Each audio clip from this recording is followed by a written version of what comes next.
ನಮಸ್ಕಾರ, ನನ್ನ ಹೆಸರು ಹರೀಶ್ ಅಂತ. ನಾನು ಆರ್ ನಗರದಿಂದ ಬರ್ತೀನಿ, ಬೆಂಗಳೂರಲ್ಲಿ. ನನಗೆ ಸುಮಾರು 16 ವರ್ಷದಿಂದ ವೆರಿಕೋಸ್ ಅಲ್ಸರ್ ಪ್ರಾಬ್ಲಮ್ ಇತ್ತು. ಆಮೇಲೆ ಇತ್ತೀಚೆಗೆ ನನಗೆ BP ಇಂದ ಕ್ರಿಯೇಟಿನ್ ಲೆವೆಲ್ ಜಾಸ್ತಿ ಆಗಿದೆ. ಸೊ ಈ ಸಮಸ್ಯೆಗಳಿಗೆ ನಾನು ಲತಾಶೇಖರ್ ಮೇಡಮ್ ಹತ್ರ ಬಂದು ಇಲ್ಲಿ ಔಷಧಿ ಮತ್ತು ಧ್ಯಾನ ಎರಡೂ ಮಾಡಿದ್ದೀನಿ.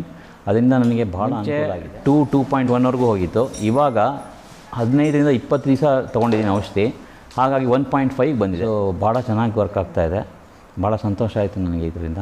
ಯಾಕಂದರೆ ಈ ಕ್ರಿಯೇಟಿನ್ ಲೆವೆಲ್ ಇರೋದ್ರಿಂದ ನನಗೆ ಡಾಕ್ಟ್ರ್ ಆಂಜಿಯೋಗ್ರಾಮ್ ಮಾಡಬೇಕು ಅಂತ ಹೇಳಿದ್ದು ಮಾಡ್ತಾಯಿಲ್ಲ. ಸೊ ಬ್ಲಾಕೇಜಸ್ ಏನಾದರೂ ಇದ್ದರೆ ನೋಡೋಕ್ಕೆ ಅಂತ. ಸೊ ಇದರಿಂದ ಭಾಳ ಅನುಕೂಲ ಆಗಿದೆ ನನಗೆ. ಇದೇ ಥರನೇ ನನಗೆ ಯೋಗದ ಥೆರಪಿ ಅಟೆಂಡ್ ಆಗಿದ್ದೆ. ಅದರಿಂದ ನನಗೆ ಭಾಳ ಅನುಕೂಲ ಆಗಿದೆ. ಮಾನಸಿಕ ಸಂತೋಲನ ಆಗಲಿ ಇದಾಗಲಿ ಎಲ್ಲನೂ ಚೆನ್ನಾಗಾಗಿದೆ.